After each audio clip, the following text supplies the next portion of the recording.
Magandang hapon, ako po si Benison Estareja. Meron muli tayong update patungkol sa ating minomonitor pa rin na si Bagyong Opong na may kategoring Severe Tropical Storm na po at international name na Bualoy. Base sa ating analysis, huling namataan po ang Bagyong Opong or Severe Tropical Storm Opong 670 kilometers na lamang sa silangan ng Surigao City, Surigao del Norte. Taglay na ang hangin ng 95 kilometers per hour malapit sa kanyang gitna, so lumakas pa ito at mayroong pagbugso na umaabot na sa 115 kilometers per hour at kumikilos west-northwest sa bilis na 20 kilometers per hour. Wala pa rin direktang epekto ang Bagyong Opong sa alinmang panig po ng ating bansa, subalit yung outer rain bands, kung mapapansin po natin sa ating latest satellite animation, nagdadala na rin ng madalas sa pag-ulan dito sa may Eastern Visayas, Caraga, and Davao region. Samantala, yung hanging habagat or southwest monsoon, sa ngayon po nagdadala pa rin ng may kalakasang hangin at mga pag-ulan dito sa western section ng Luzon kabilang ang Metro Manila at pinakamadalas pa rin ang mga pag-ulan dito sa may Pangasinan, Zambales, Bataan, pababa ng Occidental Mindoro at makulimlim na panahon ang dadalhin ng habagat sa natitirang bahagi ng Luzon, sasamahan pa rin yan ng mga pulupulong pag-ulan or pagkidlat, pagkulog. Possible din yung mga localized thunderstorms sa natitira pang bahagi ng Visayas and Mindanao sa susunod na 24 oras. Base naman po sa pinakahuling track ng Pag-asa, inaasahang kikilos pa rin sa loob ng 3 araw west-northwest ang Bagyong Opong. Within the next 24 hours or possibly bukas ng hapon ay lalakas pa ang bagyo into a typhoon category. At simula po bukas ng hapon, ito yung time kung saan mararamdaman na yung hangin, direktang epekto po ng Bagyong Opong dito sa may Eastern Visayas at hilagang bahagi ng Caraga region. Estimated na lakas, 120 kilometers per hour bukas ng hapon. Samantala, pagsapit po ng gabi hanggang sa araw ng Friday ng umaga, inaasahan na kikilos po dito sa may areas po ng Eastern Visayas and Bicol region ang Bagyong Opong. At makakaranas na ng matinding hangin at ulan ang ating mga kababayan po doon. Pagsapit naman po ng tanghali ng Friday hanggang sa gabi, mas maraming lugar pa at mas maraming mga kabahayan pa po ang maapektuhan dahil nasa urbanized areas na po tayo ng Calabarzon, dito po sa may Mimaropa, sa may Metro Manila at Central Luzon, ang Bagyong Opong. At inaasahan pa rin mananatili as a typhoon category with around 120 to 130 kilometers per hour na taglay na hangin. At pagsapit po ng Friday ng gabi hanggang sa madaling araw po ng Sabado, ay kiilos na ito dito sa may West Philippine Sea, unti-unting palayo ng ating kalupaan. Saturday ng hapon, ito ay lalabas naman ng ating area of responsibility. In terms of lawak, sa ngayon po, bahagya pang lumaki yung radius niya. From 400, naging 450 kilometers na yung kanyang radius o yung distansya from the center hanggang dun sa outermost part ng bagyo. So nasa 900 kilometers ang lawak ng Bagyong Opong. At affected din po, hindi lang yung mga areas po na direktang tatamaan or kung saan magla-landfall ang bagyo. Lagi nating iisipin na malawak po at hindi lamang isang point ang bagyo. Yung mga magla-landfall po na areas dito sa may Bicol region, kung mag-landfall man po siya dito sa may Kabikulan, sa may Quezon, at dito rin sa may Batangas, Cavite area, affected din po ng malalakas na hangin at ulan. Itong bahagi pa po ng Eastern Visayas, timog na bahagi pa ng Mimaropa, hanggang dito sa may hilagang parte po sa may Central Luzon, affected din po directly ng Bagyong Opong. Habang meron din po tayong inaasahang mga pag-ulan dito sa may Cagayan Valley. Doon sa outer rain bands or outer portion nitong Bagyong Opong, meron din po aasahang mga pag-ulan pagsapit ng Friday doon. Habang yung Palawan, Western Visayas, and Negros Island region, ine-enhance po yung habagat nitong bagyo kaya aasahan din ang mga pag-ulan sa araw ng Friday. At dahil dyan, nakataas po ang tropical cyclone wind signal number 2. Dito po sa may northern Samar at sa northern portion of eastern Samar. Habang meron namang signal number 1 sa may Camarines Sur, Catanduanes, Albay, Sorsogon, Masbate, signal number 1, maging sa probinsya ng Samar, natitirang bahagi ng eastern Samar, Buong Biliran, at hilagang bahagi ng Leyte. So simula po bukas ng hapon, naasahan pa rin po ang malalakas na hangin dito sa mga nabanggit natin na lugar.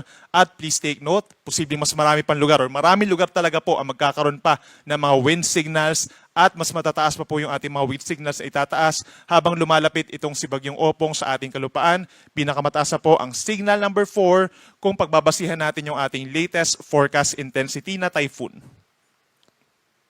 Samantala, pagdating naman po sa mga pag-ulan, within the next 24 hours, more on scattered rains or kalat-kalat na mga pag-ulan, wala pa namang significant rainfall.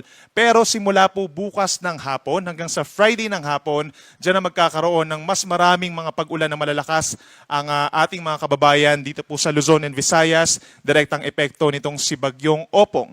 Meron tayong possible na higit sa 200 millimeters na dami ng ulan sa may Northern Samar, Eastern Samar at Masbate. Ibig sabihin, possible yung malawakang pagbaha at pag-apaw ng ating mga kailugan doon at mataas din ang tsansa na magkakaroon ng mga pagguho ng lupa sa mga bulubundukin na lugar.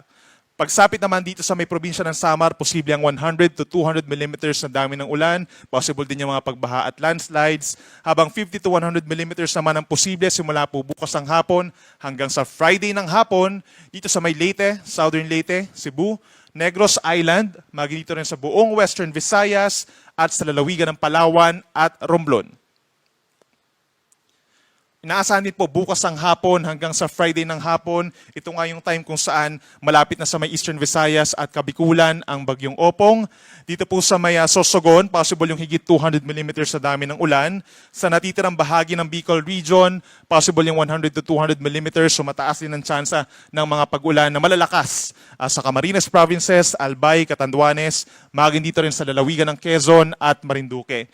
Meron naman tayong possible na 50 to 100 millimeters na dami ng ulan simula po bukas ng hapon sa may Mindoro Island, lalawigan ng Romblon, maging dito rin po sa Laguna, Cavite at Batangas. Hanggang dito sa may Aurora and Isabela, affected din po ng enhanced na easterlies o yung hangin po na nanggagaling dito sa may silangan dahil kay Bagyong Opong.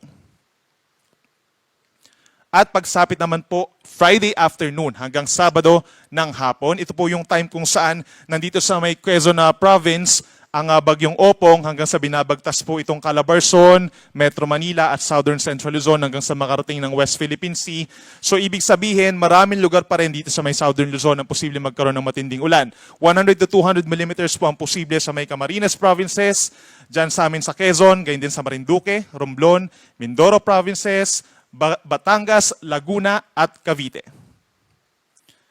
Posible rin po ang 100 to 200 millimeters sa dami ng ulan dito sa lalawigan ng Aurora, maging sa Bulacan, Rizal, Metro Manila, possible po Friday to Saturday, yan yung pinakang madami po ang mga ulan na babagsak po sa Metro Manila, maging sa Pampanga, Zambales at Bataan, habang posible rin ang up to 100 millimeters na dami ng ulan dito sa may Pangasinan, Tarlac, Nueva Ecija, hanggang dito sa halos buong Cagayan Valley kahit malayo po sila doon sa sentro ng Bagyong Opong, aasahan din po ang mga pag-uulan, lalo na yung malapit sa mga kabundukan. Kaya nandyan pa rin ang banta ng mga pagbaha at pagguho ng lupa.